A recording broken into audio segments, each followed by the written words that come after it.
And welcome back, Dylan here from Indiverse.io, the world's only independent tabletop marketplace out there, where you can get all the freshest tabletop and indie role-playing games from independent designers across the world. Today, as always, for the book club of the month, I am joined by the lovely Nicholas Shabinia. How you doing, mate? I am doing good and kind of sick, but I will push through. So this month we were reading Colossal, which was a colossally good time. Oh man, I Oh, told myself I wouldn't start with a bad joke, and I couldn't help it. It was just right there. Oh dear, oh dear. you have to finish it now. No, I think I stuck the landing with just colossally good time, and I think I'm going to leave it at that. Oh, Well, maybe we should just start with that, right? Like, just talking about that colossally good time. oh don't But keep it going. well, maybe let's signpost it a little bit, right? Yeah, yeah. Like, what are we going to talk about when we talk about Colossal today? Okay, so as normal, we expect that people have read at least the quick start guide. If not, you might get a little bit of insight because both Nick and I have the full versions of it. So it might sneak peek some stuff in you to get your own full copy of it because there's so much jam packed in here. So as always, we'll talk setting. I want to talk a little bit about characters, and then it's going to be, I think, breaking down the mechanical side of things. Whether that's going to be the things we like about it, the things that we feel were little lacking, some pillars of greatness that this game has. And honestly, oh, I actually want to talk about the difference between the solo and multiplayer experience because I know that you've played the solo, but I played the majority of all of mine in the co-op, so a two-player environment. So I'd like to talk about that side of things too. Is But yeah. that using the like official co-op rules from the expansions, or Oh, no. Okay, this is another thing that we were talking about before, version. So my downloaded copy has the co-op rules baked into the core rulebook. Ah, I Yeah. see. So And what that version are you on? It didn't say that, did it? No, the PDF version I don't believe had a credit and a version to it. So for those who might have a physical copy, do make sure that or do double check and even maybe leave a comment as to what version you have. Because yeah, we're finding quite a few of these differences in there. We'll start with the setting. Like this is, I think, we talked about it a little bit before. This is one of the big, big wins for this game. So an adventurer or adventurers, if you're playing co-op, exploring this gigantic. It's like a building, a massive building. I say building, but that seems too small.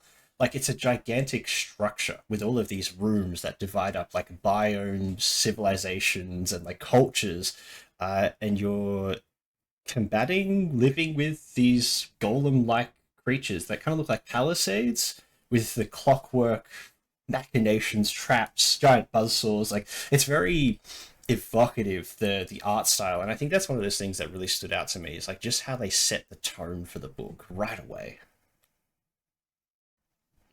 Yeah. What like I think I think it's such an interesting like riff on like, what feels to me like that, that classic like tower kind of setting in a fantasy. It's like, oh, there's this giant spire and all these different levels Yeah, and yeah, everything. It, yeah. it feels like that, but a much more interesting or maybe fresher take on that sort of style. But it feels very like anime to me, honestly. Like I'm sure there's an anime that has this kind of vibe. Like it kind of gives me what was it? It was Made in the Abyss. I don't know if you Oh, ever watched that one. I've Gives me that seen kind of vibe. bits of it. Yeah, yeah, yeah. I totally get what you Mm. mean. It's that it's like the for our role playing games, it's like a West Marches style thing. Like you have such distinct lines of where new stuff is going to be happening, and like each adventure or like little step is going to be so different to the last because it's not like a natural world in a sense where like you have like like you won't have a desert next to us like a snowy mountain because like that it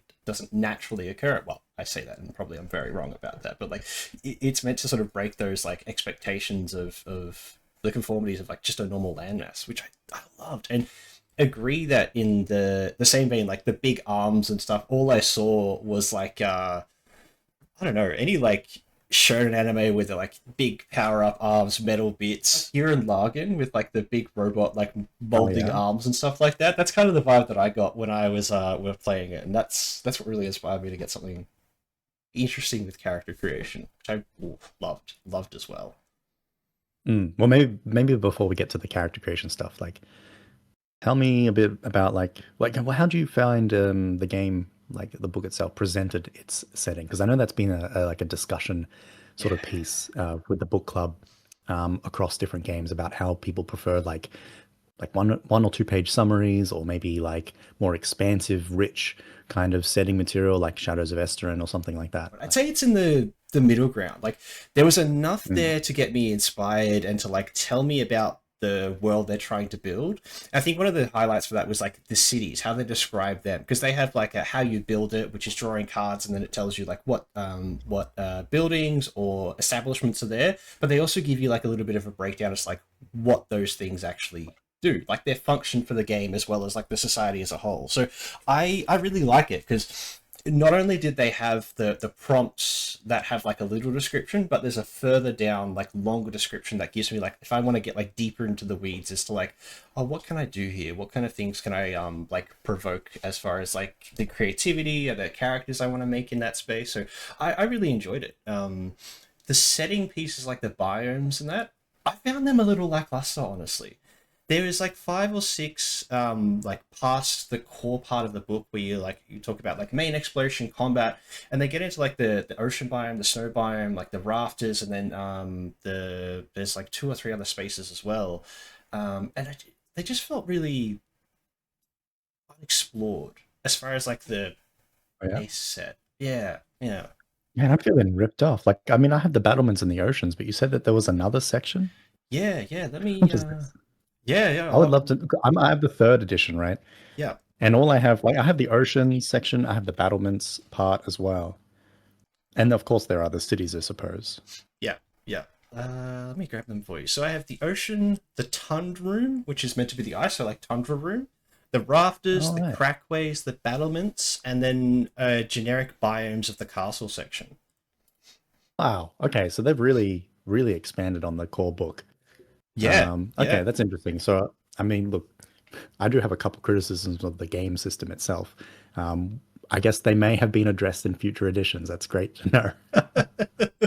Yeah, I think I'll have to rely on you to confirm some of these things. Yeah. yeah. Well, in setting alone, like in where we're at the moment, is there anything here that you might have not really vibed with that we might be able to, set right with what we've Well, got on this? I was looking over some of the chat you and Damon were having about Colossal, and I remember Damon brought up the gargoyles, and like when I was reading those, I was like, yeah, that's cool. Like, there's this little thing here, and they actually didn't ever come up again. I don't know No. if they have in some of those extra things, but they didn't never showed up. They weren't in any of the events, and I was like, oh, that's weird. Oh. Because I what I like about this is that it presents like I think just enough that you need, where the world and the setting has like it has a form and a shape, like an identity. But there's so many like gaps, and the game really invites you to just sort of create what you want. Hmm. And it still feels like it's colossal.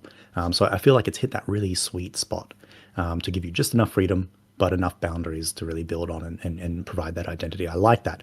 But in saying that, uh, some of those elements, of which there are few, don't seem to ever come up in the actual encounters designed. So I guess maybe it's really going to be up to you, but typically everything else comes up in the encounters except the gargoyles. Yeah, no, they did. So with the edition, the PDF version, I've got encounter tables for the rafters that do have the three types of gargoyles that they did in the book. So the Gnarled, the Oh, Swift, and the Hulk.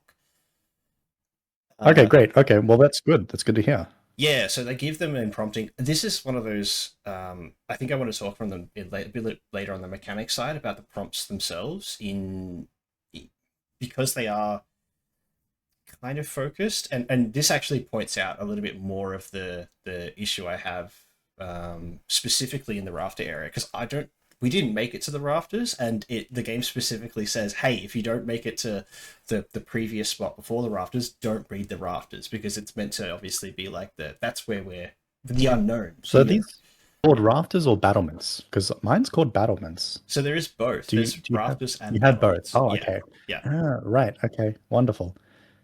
Right. Okay. Love that.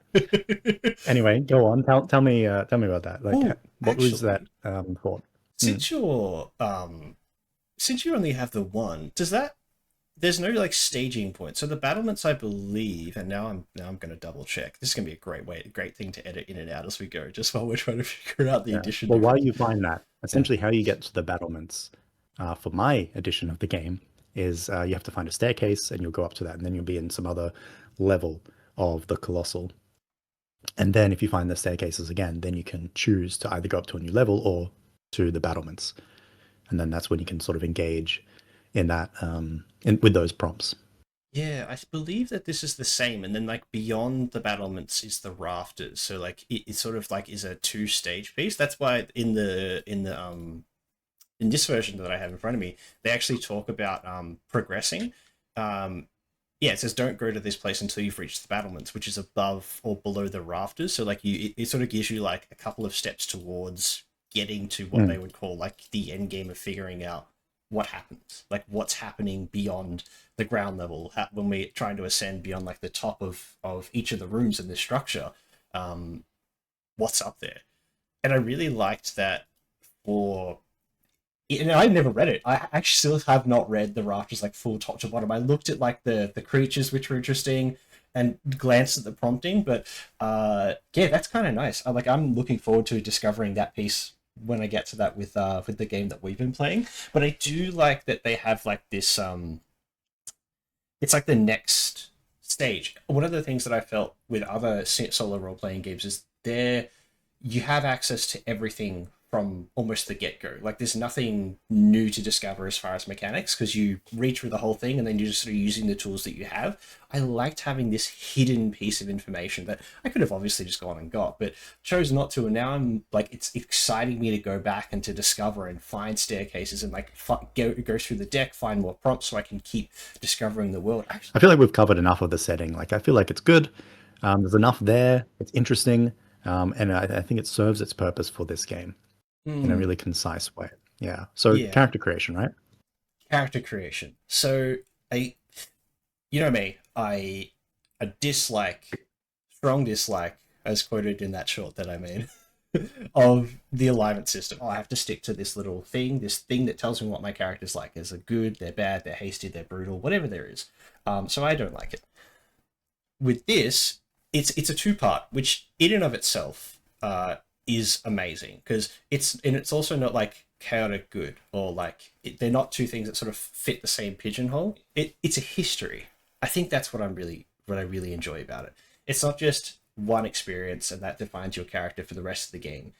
It teaches you that you are not just like this static piece. You have had like these like important pieces in your character's development, and I think that encourages that like moving through development, changing and growing as you go through the game. Which, yeah, and it's done so neatly and small and succinctly in this game. Massive fan, massive fan. Also, really simple to make. Two stats, beautiful. Yeah, we'll maybe talk a little bit more about the two stats later, I think.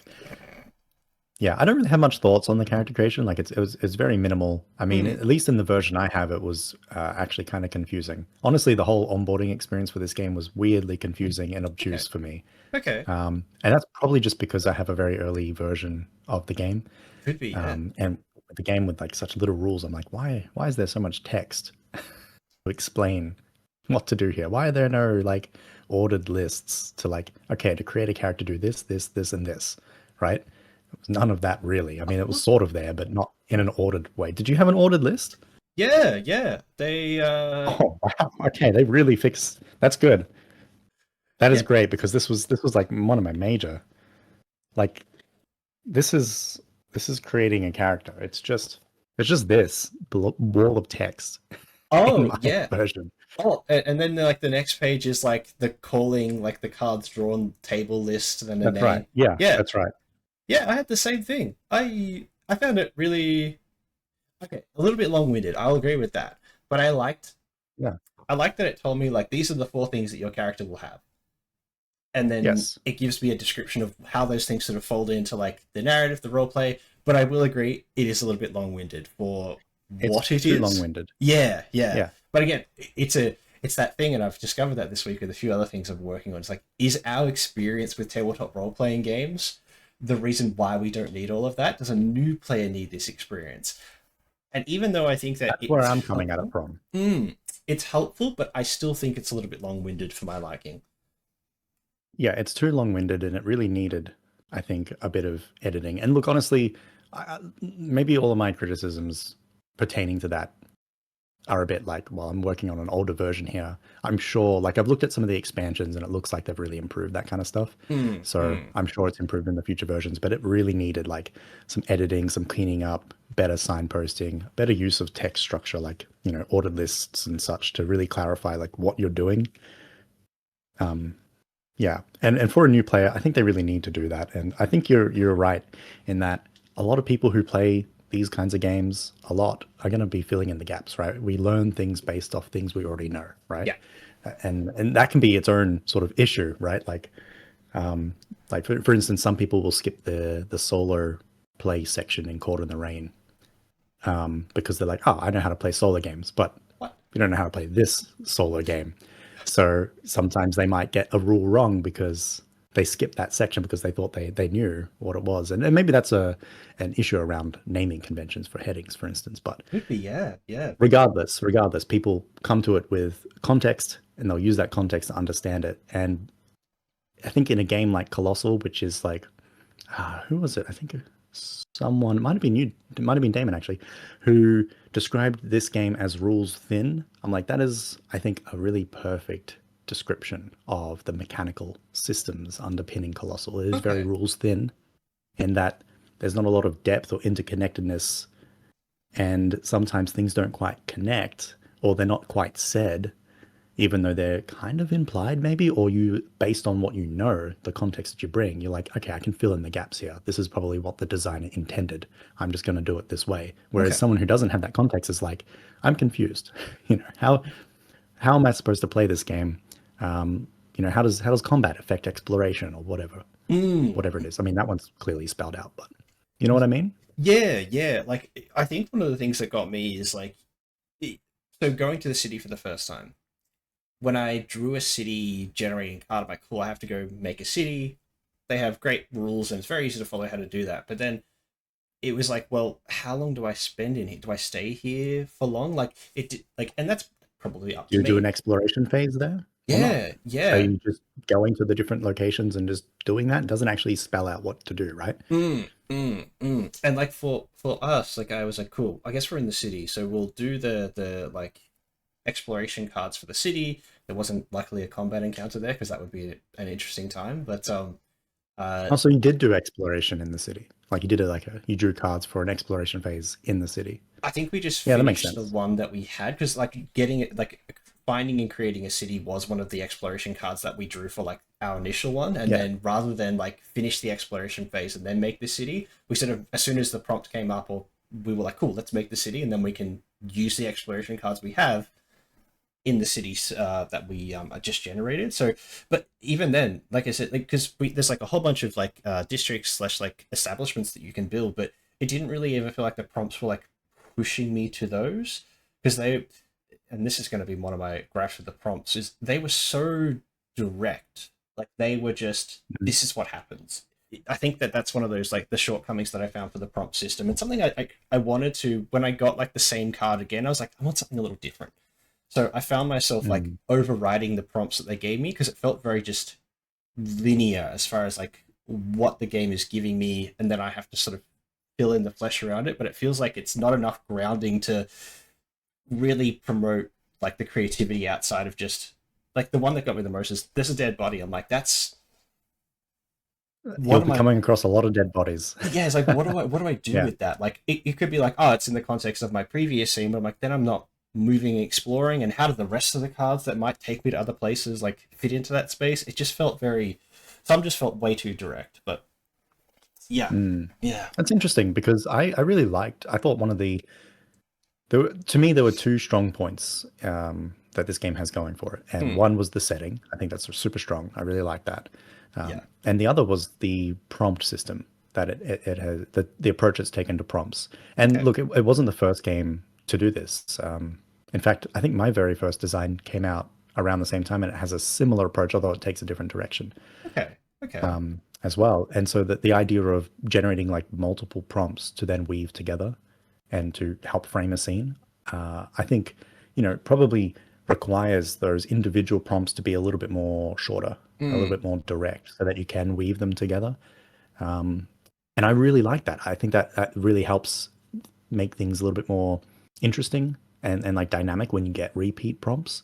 But I agree that like, certain ones like the dead body has a tendency to feel maybe a little repetitive just because it's, I don't know, I feel like, coming across a person, or like a human, or whatever it is in the game, feels like, you would come across a lot of people, right? If yeah. they're wandering around doing stuff, that makes sense. But coming across a dead body, I mean, I guess maybe for the setting, I guess it's implied that there's just a lot of death, but to me that feels kind of significant and like a scary like turning point in the story. Mm, And so to have that come up just as often as, say, meeting an alive person feels a little weird, right? mm. So It's I get what you're coming from. it's almost like I want like a nested set of tables. So like if you because they utilize the suits and the values as well. Mm, I think I would which is rather nice. yeah, like that I think is good, but I don't think they've given it enough flexibility. I think what I would like to see is like a tier thing. So like if you get like an ace, you're on this type of scene. So maybe just more options or just more flexibility in the prompting rather than just having two tables with like the yin and yang, like the opposites of like 12 prompts or 10 prompts, 11 prompts, however many's there. I think is something that I'm looking for. Like it felt like I'm getting the Mm, same base but just a slight twist on it. I'm like, I just want more more thought-provoking stuff in there rather than like just the opposites of the one prompt. Like yeah it because I think for us we had the dead body because we were using two decks with multiplayer. The dead body came up like one scene, then the very next exploration we had the same thing again. I was like, oh okay, in the same fashion as well. So I was like, oh well, what's the next dead body about then? Because I had the same feeling when I first came across it. I was like, "Ooh, this is going to be a big thing because we're in this city, and there's no one left here because it's like it was a destroyed city rather than one we got to develop." I'm like, "Cool, why are there bodies here? Why is there this one here? Because we were following somebody. So, I'm like, is this like someone who's been killed on the side of the road who's like bumped into the person we're chasing?" So, but then the second one, I'm like, is this just like the breadcrumbs of bodies that this guy's leaving for us to yeah. follow? Like, yeah. That's I mean, like really that's, I think, a valid interpretation, but yeah, I get what you're saying. Like it can feel maybe a little repetitive mm, the specific like base prompts. I think majority of them feel okay, but yeah, something significant like that one probably needs to be tweaked a little bit. So it's a mm, little bit more open and nuanced. Even leveraging more of the suits to delve into the nuances of a death or something, so that's like it's less common. You have a little bit more of that, like the base prompts are like a very common aspect of the setting, a mm. common thing you would come across, and then the suits really delve into a little bit more of the detail or something like that. Maybe even like because they separate scene like the natural world things you're going to discover in the environment and then they have objects. I think what I'd Mm. rather is like if they let's say you had an exploration score of 5, you get I don't know, maybe Five I'd want to cards. no maybe I'd want to shrink down the amount of exploration you get. Maybe you have to split, you have to have some that are in like an exploration table. So rather than having one for each, so you have how they've got it set up now with like the red and the black suits for scenes, and then another set of tables for red and black suits for the environment as well. So Oh, right. because most Double the players, amount of prompts. yeah, like just have a full set for the physical objects, things you're going to interact with, and then scenery and environment prompting for things that you have around you, just to have more variety in there, I think would be something that I Mm. would appreciate. The only thing I think would make it difficult is they obviously only have one score, so how do you split between which table set you're going for? That would be the only thing, because obviously you are reducing those stats when you take wounds or you get hurt. So when you have one card left, how do you do one on each side? So yeah, I think that's probably the Yeah. tricky part. And I think that's a really good segue into like one of the questions I had about the design, right? So I think as I mentioned, one of the strengths I found in this game was that whole idea of generating multiple prompts and tying them together to create like a more interesting, rich scene to jump off of. And I found that like, your criticism aside, which I think is totally valid, by and large, I found it generated the prompting generated just enough of what you needed. Kind of like the setting. It was just enough to provide like a shape and a form and inspire ideas for you to then build upon. I think with that said, I'm an experienced solo role player. You know, I design those games as well, so I probably bring a lot of that, maybe like the skills used in those games to this. So for me, that minimal amount of prompting was like perfect. I'm like, cool. I can kind of weave a story based off these like three or two things that I've generated. However, you know, when you're taking wounds like in a combat, and if you take wounds to exploration, that means you're generating less prompts. So your future scenes are going to have less and less rich detail, less and less prompts, and they Mm. become more direct and more repetitive. And it limits the opportunity for there being combat with like a rook or something that could take you out, but it limits the opportunity for you to actually find support and to get back into the game. Mm. And I wonder, like, why was it designed this way? Like, how do you feel about exploration? Like, when you take wounds, like, you're actually limiting your scope in terms of what you can do mechanically, but also what you can do narratively, which seems to be the strength of the game. How do you find that? Did you have similar feelings, or what did you Yeah, think of it? it's a little different with multiplayer. So it encourages you Okay, to, for you to decide who takes the lead each exploration phase based on the previous scene. So it's if someone's taken wounds, if someone's been injured, if someone's led you down the wrong path, and you've had like a horrible experience, like it encourages you to flip around and change the person who's drawing. So for us, it was like who's the most able-bodied to lead the mm. charge, and that's sort of how we ran it. So I think that sort of skirted around or like avoided that issue of like having so limited options when one player was like getting hurt. Sounds like they've But just padded it out, really. They yeah, haven't fixed it. no, I don't think that it really does solve that problem, because if we didn't find any way to help that injured player, that person was never going to take the front run again, which means they're not dictating story, they're not doing all these other things. So yeah, I think that only hurts the play. And yeah, now that I think about it from a solo experience, like yeah, like limited options, so I don't even get a chance to heal. If I go to combat that I choose to dip myself down, all I'm doing is avoiding combat, which is fine because they don't make you make rolls or anything. Like you can just avoid combat.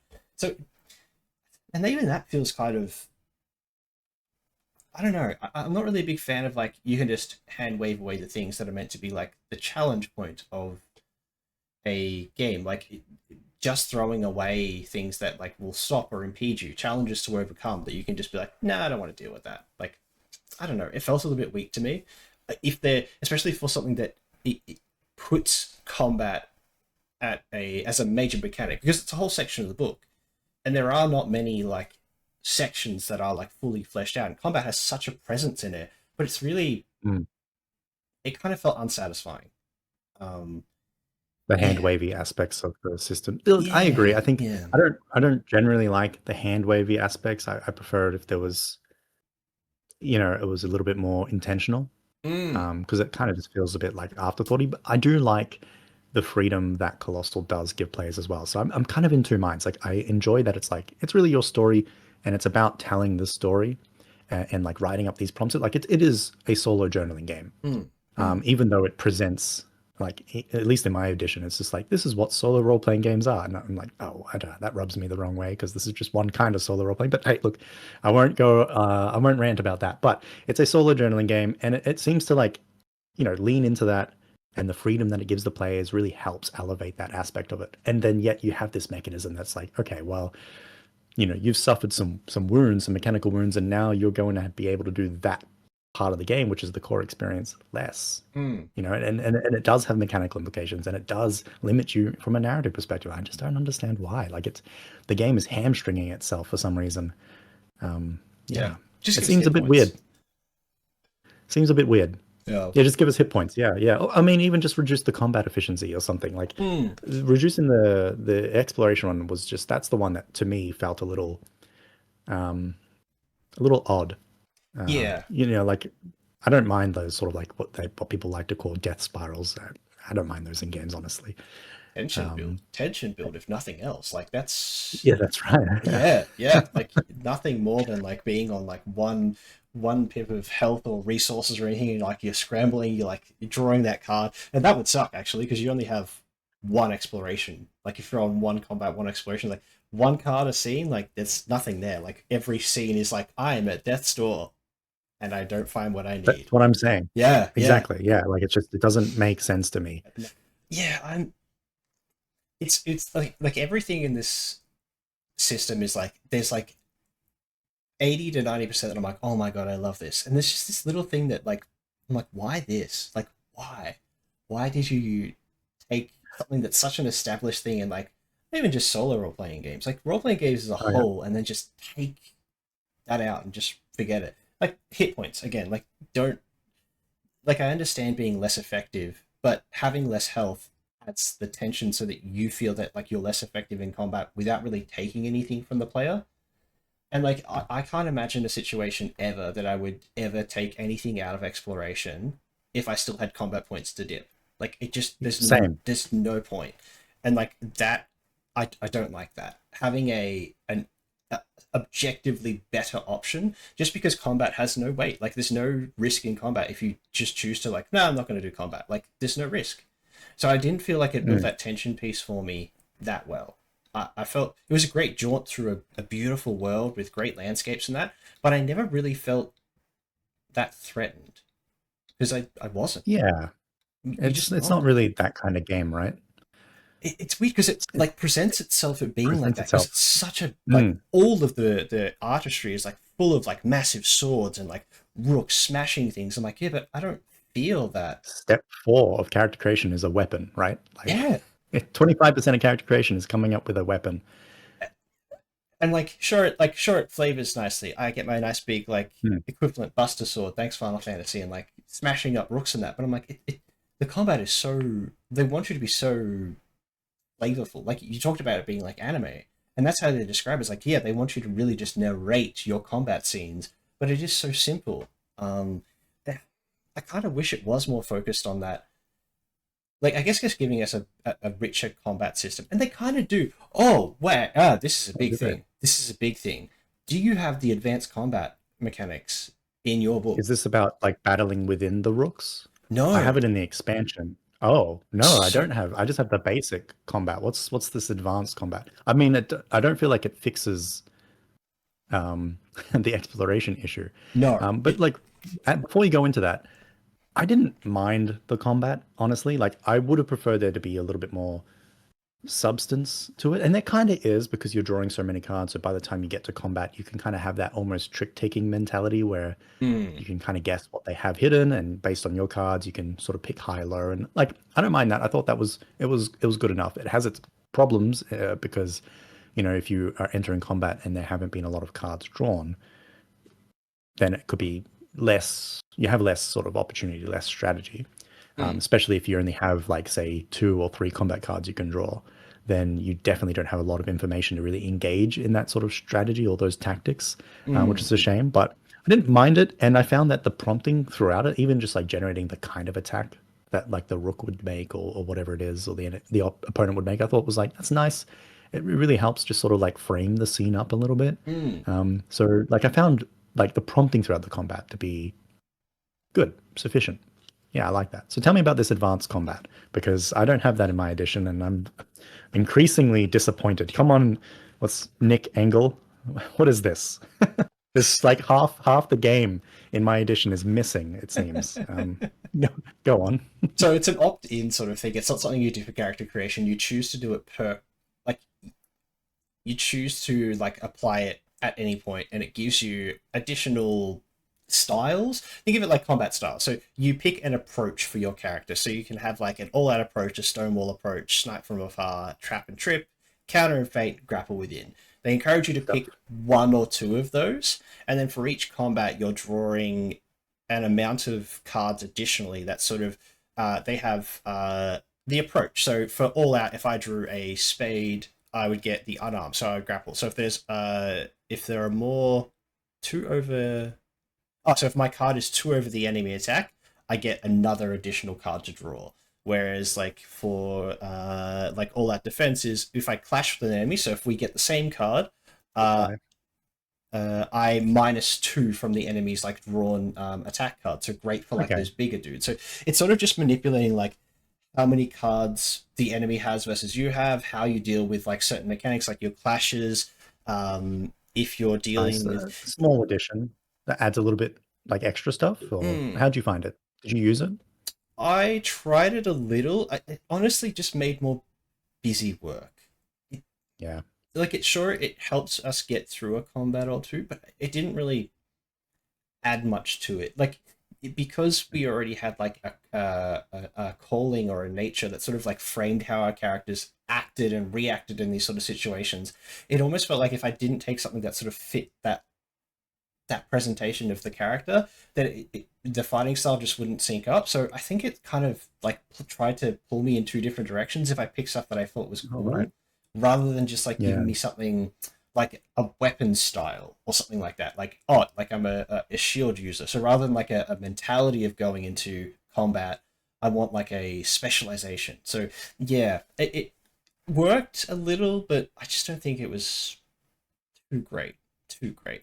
Mm. Okay. I would have. I mean, I haven't read those advanced combat rules, so but I would have loved to see a little bit more of the game leaning towards that trick taking mentality that it sort of has baked into the core Mm. combat mechanisms. Like Colossal at its base seems to do that, but as I mentioned, it's like falls short. So I'm a bit disappointed to hear that the advanced combat mechanism doesn't like lean into what is already happening there and making that more interesting. It just seems to, as you say, add maybe a bit more busy work, unfortunately. but like I said before, for something with combat as such a massive section of the book, it doesn't feel like it has the depth. And considering it's one of the two stats, like it's literally half the game, it's Yeah. very light on, which for Mm. how amazingly in depth and like detailed the exploration phase is, combat's just a little bit lackluster for me.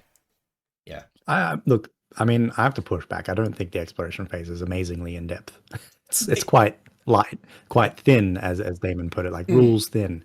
Like it's elegant, it's interesting, and I feel like there's something there that's really special and really cool, mm, but mm. it hampers itself, like it gets in the way of what it's trying to do. But before we end on the combat, there was one weird rule, and I don't know if it's in yours because I found it kind of weird. So there's a rule that says you're limited to two weapons in combat. Um, and I But was like, that seems weird because the weapons are like just for flavor. So why would you put this restriction on the player in terms of creating flavor? Did you have that in your version? yes, players are I limited to two yeah, weapons at a yeah. time, unless they have arms that can Why? hold more. Unless they have, yeah, yeah, yeah, yeah. I mean, is it just to get people to get arms so that they can have more weapons? Like, but what's the point? Because like Yeah. I thought weapons was really just for flavor, and I was so confused by that rule. Mm, mm. I don't know why I'm so hung up on it, but it just seemed because there's so few rules in the game, and then there's this one of the few rules. Is you can only have two weapons. Like, yeah, why can't I have my like backpack loaded with like swords and blades and like weapons as far as the eye can see over me? So I'm basically a pack mule. Like, why not? It seems a bit odd to me. What do you Mm. think of it? Yeah, I Why do you think think it's there? That's what I want to know. honestly, I couldn't tell you. Like, I think, like you say, maybe it's just to like encourage people to have more arms. But like, one more arm is an extra weapon. Like, yeah, I don't know. Yeah, that is weird. That's gonna bother me It is now. weird. I think it's kind of indicative of the underlying system, right? Like Mm. you have these really great ideas um, that are sort of pulled together, and then on the same page, you have something that gets in the way of this really cool idea and limits its scope and limits the players. Um, yeah, and like honestly, I'd probably just ignore that rule. And maybe that's what people are doing. Maybe people don't even realize that is a rule there because it really makes no sense. But I'd love to see a second edition where they do that and maybe just like take advantage of some ordered lists, unordered lists, and really clarify like the game loop. That was one of the things I was so confused by. Like they tell you the game loop, it's like there's an exploration phase and then a combat phase. I'm like, cool, there are two phases of the game, but that's not how it works actually, at No. all. And in order to understand what the game loop is and how to get started, you have to read the exploration phase section. And I'm like, what is this? And I looked at the quick start, and it's so much better. It's so much better in there, Wow. and Okay. at explaining how the game works than the core book does. At least my version of the core book, because I really love the setting and I really like the idea of Colossal and what it's trying to present, sort of like a sandbox journaling adventure game, right? Like Mm. that's fun. That's cool. I'd like to see more of those kinds of things. And it feels like it's almost getting there, and for a lot of people it does get there. Um, they just, I think they're probably ignoring or filling in the gaps with things that they already bring to the hobby, Mm, whereas the mm. game should be filling in those gaps. There shouldn't really be gaps. Yeah.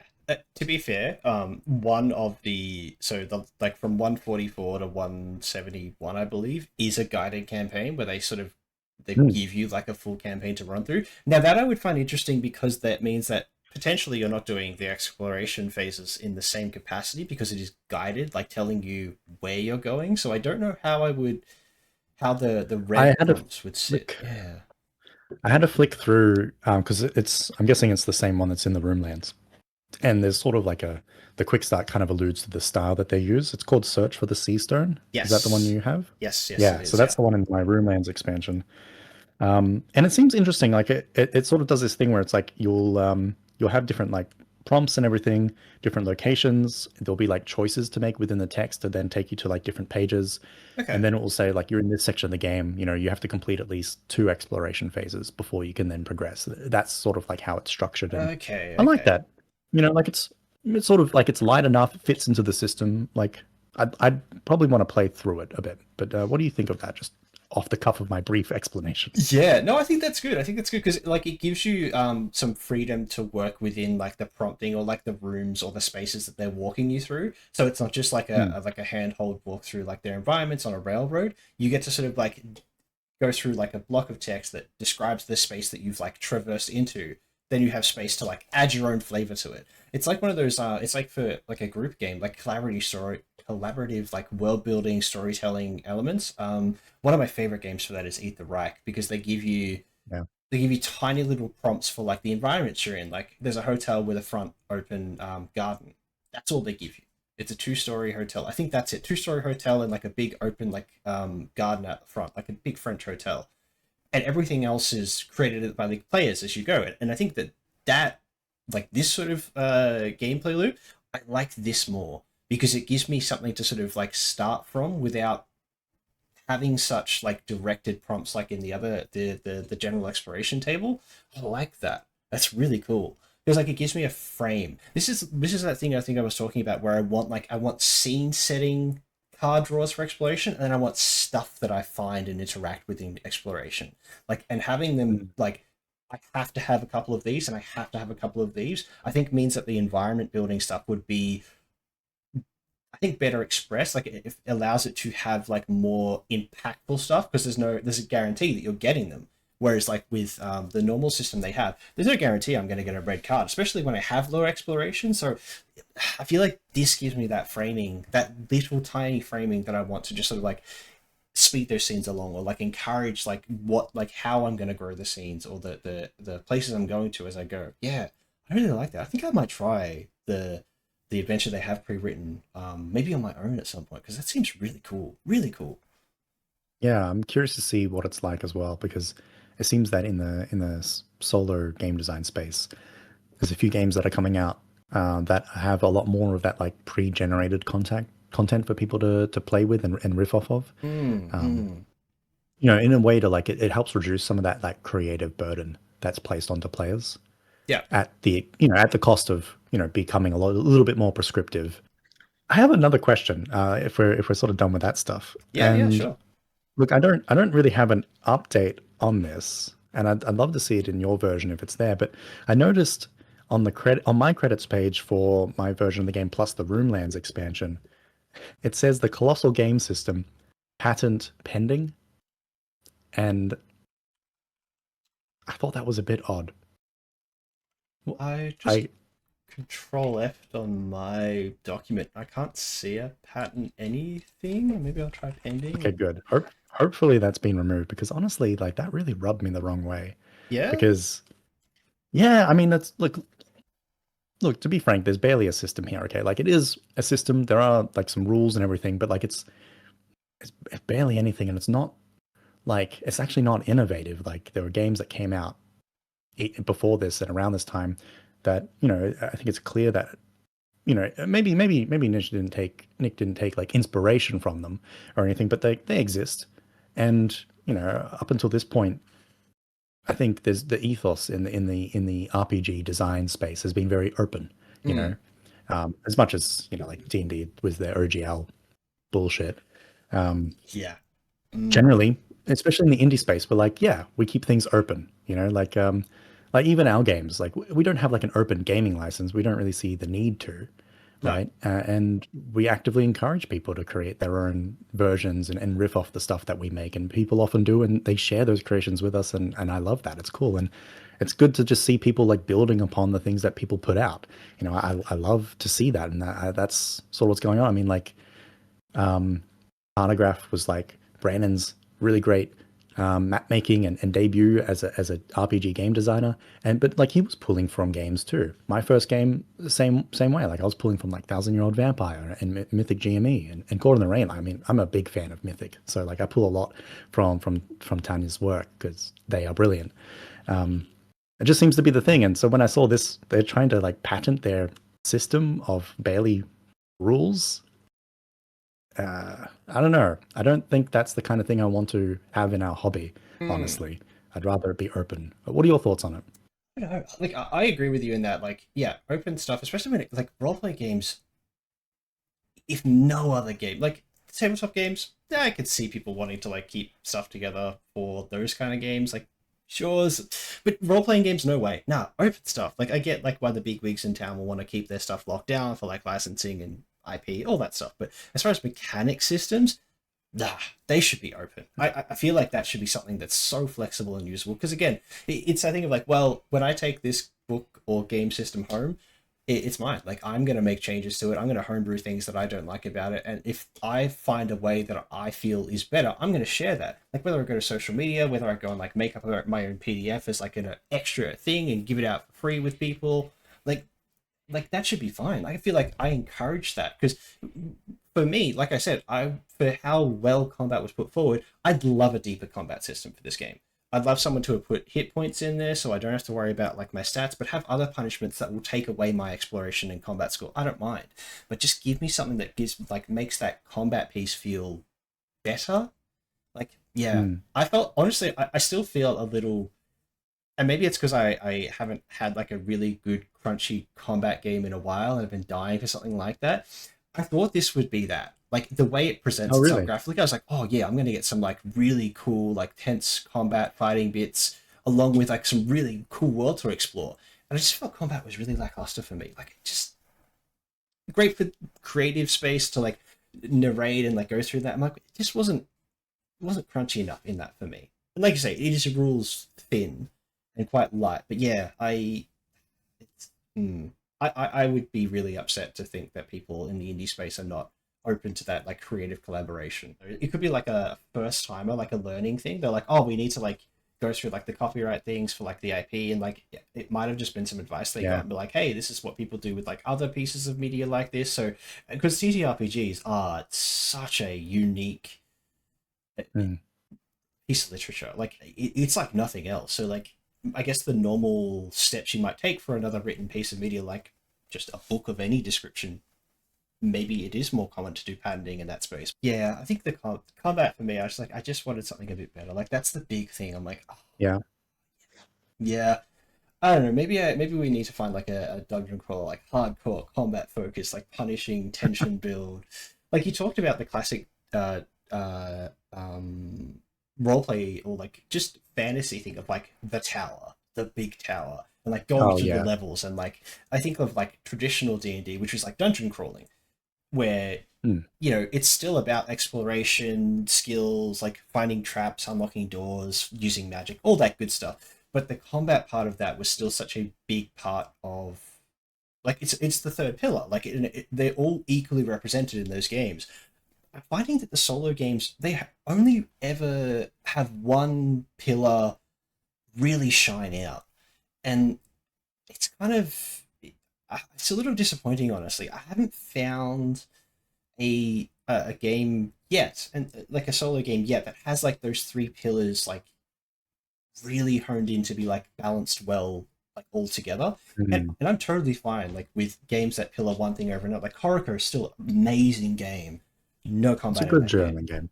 Beautiful, but I went in there expecting that. like it doesn't present itself to being like a combat oriented game. Social exploration, it's on the tin. This one, I'm like, I was expecting that three pillar approach. It just really felt like it didn't really bring it in there. And like make interesting combat. That's fine. People who want to like make combat shorter, they will. Like, but giving a good base system to sort of work with, I think is something I just mm, Yeah, we're real hankering for it at the moment. yeah. Yeah, I have to send you some of my new prototypes that I'm working together. Ooh, yes, Yeah. please. Yes, please. Give me something that's gonna make Um, me feel really bad and die a lot. all Ooh, right, okay. what are A the good odds? question. Yeah. You want to read that one out for us? Okay, so this one comes in from Damon. Lovely to see you here. How would you feel if the exploration phase had separate tables for scene setting and stuff you find, and your exploration score changed the number of draws in the stuff you find table, but the amount of scene setting was flat or depended on something other than character health? That's sort of what I was getting at Yes. before. Yeah, like Mm. finding some way to make both parts of like where you are and what you find um you have a wealth of those, or like maybe two scene setting is like the default you always get, or like maybe one that sort of like gives you like an environment space that you're in, like are you in a town, are you in the plains, are you like in an open area, a closed area, that could like be like a cave or inside a building. So like having like provoking thoughts that like either move you to a new scene or let you dig deeper into the scene like your previous exploration phase. I really like that idea, having a set, because like scenes, like the environment is like one of those big thought-provoking things that sort of like helps you put the pieces that you are given as like things to interact with in place. And if you only Yeah. draw black cards, which is things, I find like it's not giving me enough of the space I find them in. So I really like Mm. that suggestion, Damon. Like I think I might try that a little bit. Like try one card that's always going to be red. So like keep drawing until I get a red card, and then I'll draw in for like the rest of my explorations in like the black cards, or like the random after that point. I like it. I like it. I think it's really good. Yeah, I think that's a really clever idea. Mm. That should be like relatively easy to implement even in just the base game Yeah. without having additional things. Yeah, I like that. But like the designer could even take it further if they wanted to as well, like For even sure. separating out the deck so you have a deck of the black cards and a deck of the red cards. So you just don't Ooh. have to keep drawing, right? Mm. And you could even then, going back to like the trick taking aspect of it when it comes to the combat. I mean, it's not trick taking, but it kind of is. Mm. It's leveraging those uh, same tools to employ like tactics in the game.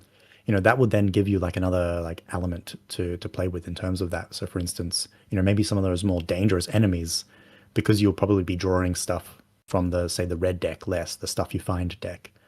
Maybe the more powerful enemies will be, or the ones that take you by surprise will be drawing from that deck for their combat. So you have less information, less knowledge about what's coming potentially compared to the black deck or something like that. Like there's a Mm. lot of levers to pull, and there's a lot of it's like it's such a simple game, it's easy to build on. Yeah. Yeah. And I think a lot of people probably have, and that's probably where they're getting their enjoyment from, or they're just ignoring all of the rules, which would be easy to do because there's not a lot, and they're just generating a story and playing it that way, which I think is really the strength of the game. Here's another thing I want to touch on. There are so many Oh yeah. things in this game that make me feel like they wanted to make something that was more tense. So, like, they have rook Okay. homes, they have ways for you to teleport out of danger, which you're never really in to begin with. Which, like, that to me, I never felt in danger ever. Is this the fast travel thing? Like if you have a home in a Yeah, city I thought you had to finish like the quest or something before you can like go back, or is it at the end of the exploration phase? yeah. There's I don't like know. I'm working from ancient manuscripts here, so the before times. the before times. That's right. Yeah, there's a couple of conditions that like you can't use teleporting to, but a lot of the time it's Right. really open. I'm like, this feels like a to draw from like the only thing I think of is like a video game perspective is like, oh, I've got like my bag is full. I'm gonna like teleport back to home, then I'm gonna like use that portal to like end up where I was before, so that I can keep exploring. Like it feels like it has things that are made to like lessen tension at like pivotal moments, but again, there's not that tension build. Like I go do my quest, I go back. It feels like I'm doing fetch quests more than I'm like building tension and like using this like resource that I've worked hard to get effectively. Like it, yeah, it just feels like there's things in here. I'm like, there's something here that feels like it's meant to break tension, and it just doesn't. There's nothing to break. I don't feel. Mm. I don't feel that tension rise as I go through the game. because I have so many like hand waves. Oh, I don't want to deal with that tension. I don't want to deal with that complication. I don't want to deal with that. The only time I felt like I was like, oh, this could go bad is like I know that there are wounds or like negatives that come from the prompt table, but that doesn't feel. It doesn't feel like I've had any control over those because I'm drawing randomly. Like it's my prompting phase, and I'm like, cool. Before I do anything, I know I'm going to be taking damage here. Like it kind of feels good in combat, but yeah, yeah, that Yeah, I know what you mean. I think that comes back to the rules thin that Damon mentioned in the RPG book club chat. It's mm, just there's not enough of a system to really create tension, right? I mean, there's a bit of like it's almost there, right? But there's nothing that really like leverages it to really give the player like new feelings. You know, there's not really like an arc for the player to experience as they play the game. It's yeah, really just almost feels like a kind of like a cozy journaling storytelling game, right? And I mm, think maybe that's what they're trying to do, but in some ways you're also pulled in that direction of like the combat that you bring up a lot. Like there's a lot of the game is about that as well. I mean, the whole like getting quests is just a way to hunt rooks down, yeah, you yeah. know?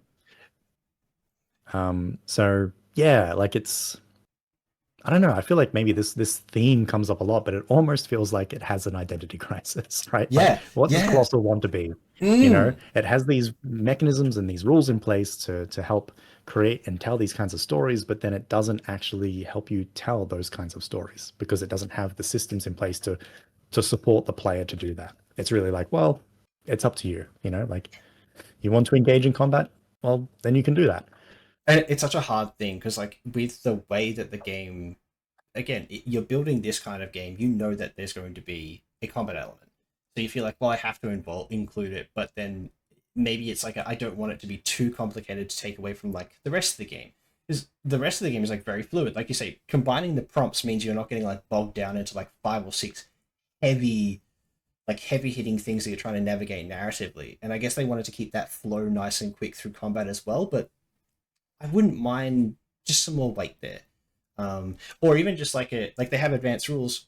Give me something that's a bit deeper rather than just like, oh, I can affect a little bit of like how combat resolves. Like it doesn't really add more. Like I said, it just feels like more busy work. So yeah, yeah. I I'd love to see this game, like this world, as a group role playing game with like a more fleshed out combat, like more fleshed out systems, like Magic System One. Because oh my, like we spoke with some of the Magic systems we have covered are amazing. Like we always talk a little bit bad about Shadows of Esrin, how it is like an exhaustive exposition dump at the start. But the magic system in that game is just beautiful. Like the depth and layering. Oh man, I could. It inspired me to like make or take some of those ideas into like any other game that I play that has magic, and this game has it. And like magic is such a beautiful thing to give you like creativity, customization, stuff that feels good for a player to use and like scary to use against with like the enemies. And it's just like there's no real weight to it. Like you just get to describe how it works. I'm like, I get it's going to look beautiful, but I want to feel the tension that it's going to try and bring to me. I want that. Yeah. And I wouldn't be upset Yeah, if it was well, just a journaling game, like an exploration, like pillared game. Wouldn't have a problem if they didn't have combat. If it was you seem like, to be getting into journaling games a lot lately. hmm, But you're right. I think maybe Colossal's you know it's just aiming to be a different kind of game, like a lighter game, and I hmm, don't think there's anything wrong with that. And it can be tricky. I think trying to design these kinds of games and knowing what to include and what not to include to help most players. Um, but I agree. I feel like Magic could have had a little bit more substance to it, especially because the rooks are magical and the rooks are yeah, kind of like a central pillar of the game. You know, let's maybe make them a little bit more interesting, you know? Damon mentioned that he feels the rule of two weapons kind of feels like an artifact from an earlier version of the game when weapons had special rules. maybe, Um, yeah, yeah. yeah, maybe. I had no idea. I didn't know if weapons had special rules in an earlier version of the game. They might have. There does seem to be a few artifacts, at least in my edition, which, you know, Princess pointed out that we're sort of talking about this game from two separate versions. I didn't realize that they would be so So different. stark in different. Yeah, Yeah, they're so different. And like in my version of the game, the what's it called? Electric, I think. Yeah, the electric magic. hmm. In my version of the game, that's referred to also as shock and fire in different parts of the book. Oh, okay. Yeah, Okay. it's just a small typo and like probably an artifact that was like, oh, he probably changed the name of it or something like that and forgot to Yeah. update it everywhere. That's all that is. But it feels like that's yeah. There's a few things like still in the base Colossal that are maybe a bit like that. Yeah, like Magic is But hey, one indie page. games, right? Yeah, yeah, that's I it. That's think at it. this point, do you have an editor credited on your version? I would love to see maybe um, some of these more successful indie creators to leverage editors. Um, Look, I found it in my designs to be very um, valuable, right? Like, No. I think I'm a solid writer, right? But you get caught up and you sort of get used to your writing style and everything like that. And sometimes you don't always have this idea about like a newcomer coming in or anything like that. So having someone who's like, not used to the system, someone who is a professional editor come in and if they have experience with games, doing a developmental edit pass is really helpful. And Mm. even just a proofread, Oh yeah. Oh proofread yeah. from a professional goes a long way. And look, if you're at this stage where you're like generating like profit and stuff like that, probably get an editor. It's not super expensive. Yeah, so I think overall, I think Colossal, at least the version I have, right, which as we've established is very lacking compared to the current version. Yeah, I love Damon's comment there. Like, it would be pretty funny if the Colossal book just keeps getting bigger, with no notice to anyone who purchased it previously. Yeah, Yeah, yeah. no, I'm not salty about it. Look, I think the version I have. It's a lot of words for very little game, but I think with that said, it does a lot with those few words. Some of the things it does are really good. Like I really enjoyed the prompts, the combining of multiple prompts to help set a scene, to help, really flesh out like what that journaling could look like. Like that was interesting. But at the same time, some of the things it does actually gets in the way of itself. Like taking wounds to exploration like directly impacts, how rich your narrative is that you generate, how many prompts that you get, how much support the game provides you as a player to play the game. Yeah. So I I'd love to see a second edition that really addresses some of these points. Like some of Mm. these random rules, like being limited to two weapons, for instance, feels kind of superfluous to me. But I don't know why that decision was made, of course. So yeah, I'd love to see a second edition. I had a lot of fun. I do want to explore the game more, but yeah, there's not a lot of substance here in terms of actual game that leaves me wanting as someone who enjoys systems and mechanisms. But maybe this is just the kind of game that's not really meant for me. Yeah. What about you, Dylan? What do you think Look, a lot of the overall? same stuff. Like I think the identity crisis is going to be like one of those things that we keep coming back to with these solo games. And again, I'm so happy to keep exploring them and finding something that like is. I think, like I said, that three pillar approach, which I think that this game is does again. It does the exploration. It does the social. Actually, even the social side was kind of nothing really in the book. Some of the prompts gave me like characters to interact with, but didn't feel like the social side of it was really there. I think the only reason that I felt a great social experience from it is because I played with a second player, and like having Yep. that back and forth with another person made it feel like there was like more of that like role play elements in the game. But I felt like even the social side of things was pretty weak. Actually, also the Rooklings, I wasn't that inspired by them either. Like we didn't talk about it before, but I didn't think there was much really to say. You get them and it feels like I'm collecting Pokemon that do nothing. They're just like they're flavored a little bit, but like they don't add anything to combat. They don't add anything to exploration. They just sort of add to the narrative, like the creative space that you're going to. But often it felt more like a burn. It's like, oh, I have to figure out what this person's doing, what that person's doing. So I feel like it had a lot of things in there that just didn't add a lot to the experience, which is disappointing because it did try to do a lot of things. It just didn't add a lot of depth to what it tried to do. And like I had comments about combat, and I wanted a cool combat game because that's what it paints itself as. So yeah, I think it my expectations were high, and it delivered really well in the parts that it did. But some parts were just like almost like thrown in at the end, like an afterthought. So yeah, great Yeah. great launch. Just didn't quite stick the landing for me. But oh my Yeah, god, the art's beautiful. nice. Oh, beautiful. It is Oh, nice. It is nice. for the listeners at home. So, Damon, again, lovely. Thank you. Great perspective on how it sort of identifies itself. So, from what I was saying now, it's a bit like the opposite to Vampires: The Masquerade, which kept describing itself as a narrative storytelling game, but was full of rules for combat. It's like, that's true. It pillars itself on one thing, presents itself as something entirely different. Like, yeah. So if the Colossal people are listening, obviously they are. They made best friends with Nick while he was over in the UK. Can I just have a combat book, please? I have no idea who I am. just a book on combat. Just give me some spicy combat updates for some really cool Rook encounters. I don't care if they go for like 5, 10 times as long as like the game already has in there. Don't mind. I just want that pillar of the game. Just run with it. Go ham with it. That's all I want. That's all I wanted. Yeah. Mm-mm. Oh, my note to the designers, like, great job making a game. It's hard. I'd Yeah. love to pick your brain sometime about, the choices around limiting two weapons and exploration. I feel like I could come up with reasons, but I want to know what the real reasons were. Yeah. Yeah. Inspiration, reason, big thing. Big Also, thing. a friend of mine, an old designer friend of mine, made a game that was inspired by Colossal, actually, called Titan Mesozoic. So I just wanted to shout that one out. It's kind of like, remember that video game Arcs Survival Evolved?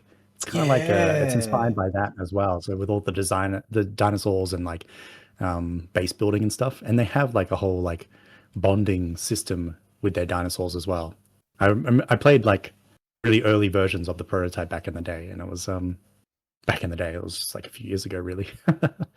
Back in the day when my version of Colossal was the version of Colossal. Yeah, it's interesting. So if you want something that has a little bit more complexity to it around the bonding and base building and survival aspects, then maybe have a look at Titan Mesozoic.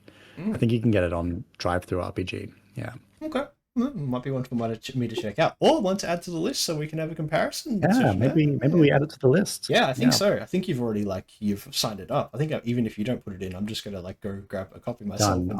I'll put it in the pool that I randomized from. Yeah. Yeah. I've been Nicholas Rubinia from the Ravenswood Emporium. We design, publish mostly solo role-playing games, but we're getting into a little bit of board game role-playing games with 1000 Rats Devour a City as our next one, launching Kickstarter late October, early November-ish. I think that's going to be quite exciting. I'm so excited. And I've been joined by the lovely Dylan, one of the co-founders of Indiverse. Oh, thank you. One of the co-founders of Indiverse.io, the world's only tabletop marketplace where you can grab all the latest independently developed board game and role-play games that have come out of crowdfunding and Kickstarter. But little memento for us. We just this week passed 50 independent creators that we are supporting, which is so exciting. It's Congratulations. been a long time coming. It has been like a big milestone for us to sort of get over that first like big hump. So 50 was our first like big thing, and we've made it over, I think, on Thursday. And over 100 unique supported products, which is insane.